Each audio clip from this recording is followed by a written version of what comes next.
Hi guys. In this video, I will show you how to fix cannot install WhatsApp Messenger error on Google Play Store. So let's get started.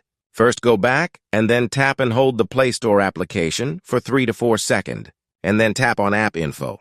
Now here, first tap on Force Stop here. And once again, tap on Force Stop.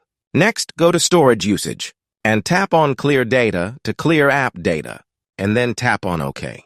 Next, go back and tap on Data Usage Details. Now here, check out and make sure that both mobile data and Wi-Fi are enabled. Next, go back, and then tap on Permissions here. And like me, allow all permissions here. After make changes all these settings, you need to restart your device.